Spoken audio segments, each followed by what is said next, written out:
तो हेलो दोस्तों, आप सभी का स्वागत है आज के इस नए वीडियो में नए टॉपिक के साथ। तो चलिए इस प्रकार से आज के इस पहले से क्लास में आज हम लोग एक और जो हार्मोन है उसको क्लियर करेंगे। आज हम लोग फ्लोरीजेंस हार्मोन किसे कहते हैं तथा इसके जो कार्य प्रणाली होते हैं वो क्या क्या होते हैं, इसके बारे में आपको संपूर्ण जानकारी देने वाले हैं।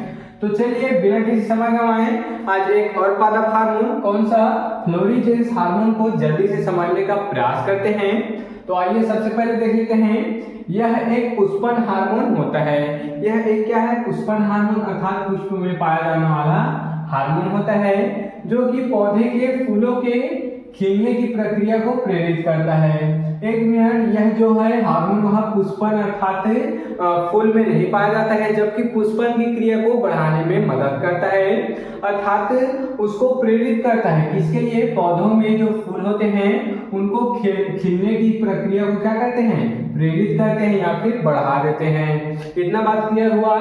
आगे पढ़ेंगे।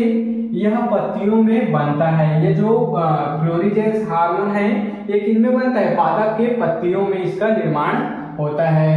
और यह प्रणालीगत संकेत के रूप में शूट एपिकल अर्थात मेरिस्टेम अर्थात ये सब क्या बोला गया? शूट एपिकल मेरिस्टेम क्या होता है? अर्थात कलियों और बढ़ते शीर्षों के किनारे तक पहुंचता है। ध्यान देंगे, ये जो फ्लोरीजेंस हार्मोन है यह प्रणालीगत संकेत के रूप में क्या हो जाता है? कली और बढ़ते शीर्षों के किनारे तक पहुंच जाता है। जो पौधे के कली होते हैं और उसके शीर्ष भाग होते हैं वहां तक पहुंच जाता है। किसके घर? तो अपने प्रणालीगत। इतना बात क्लियर हुआ। आगे पढ़ेंगे।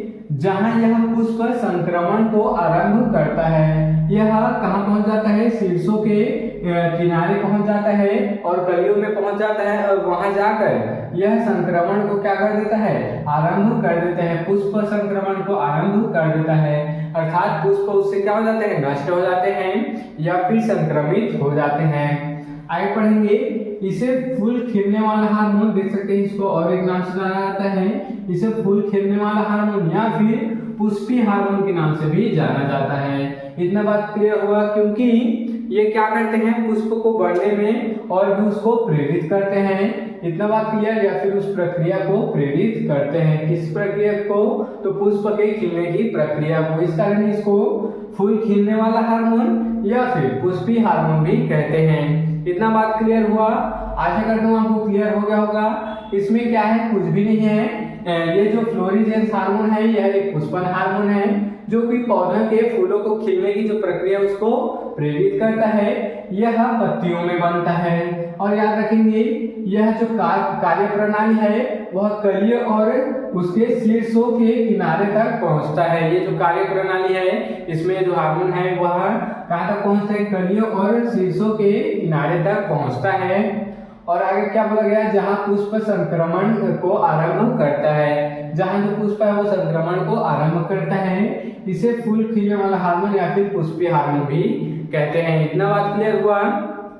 चलिए अब हम लोग इसके कार्य प्रणाली को देख लेते हैं। आखिर ये जो फ्लोरीजेंस है इसका जो कार्य प्रणाली है वो क्या होता है? सबसे पहले है उत्पादन। जब दिन छोटे होते हैं या रोशनी का एक निश्चित स्तर पर हो जाता है, तो पत्तियां फ्लोरीजेंस बनाना शुरू कर देता है। देख सकते हैं कार्य प्रणाली में ये सबसे पहले जो फ्लोरीजेंस हार्मोन है कैसे बनता है? तो जब दिन छोटे होते हैं या रोशनी का एक निश्चित स्तर पर हो जाता है तो क्या होता है? जो पत्तियां होती है वह ये जो हार्मोन है उसको बनाना शुरू कर देते हैं। इतना बात क्लियर। इसको फ्लोरीजेन बोले चाहे फ्लोरीजेन बोले, बात एक ही है। चलिए दूसरा कार्य प्रणाली देखेंगे। दूसरा है परिवहन मतलब क्या होता है? एक स्थान से दूसरे स्थान किसी भी चीज को लाना ले जाना क्या परिवहन है। अर्थात यह हार्मोन पत्तियों से फ्लोएम के माध्यम से, ये जो हार्मोन है वो उसका परिवहन कैसे होता है? पत्तियों से। अब पत्तियों में भी क्या होता है? फ्लोएम ऊतक होता है। तो इसके माध्यम से पौधे के अन्य हिस्सों में विशेष रूप से प्ररोह के शीर्षस्थ विभाज्यों तक में क्या हो जाता है? पहुंच जाता है।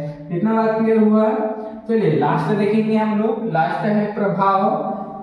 तो इसको पढ़ लेते हैं। यह हार्मोन फूल आने के लिए देख सकते हैं, यह हार्मोन फूल आने के लिए जिम्मेदार होता है, अर्थात जो फूल लगता है उसके लिए भी ये हार्मोन जिम्मेदार है।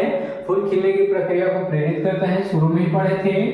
जिससे पौधा फूलने की, जिससे क्या बोला गया, पौधा फूलने की प्रक्रिया शुरू हो जाती है, या फिर फूल फूलने की प्रक्रिया जो है वह क्या हो जाती है, शुरू हो जाती है। इतना बात क्लियर हुआ। तो चलिए इस प्रकार से अब हम लोग आज के इस प्यारे से क्लास में एक और फ्लोरिजेंस हार्मोन को क्लियर कर चुके हैं। तो आप इसके स्क्रीनशॉट यहाँ पर ले सकते हैं।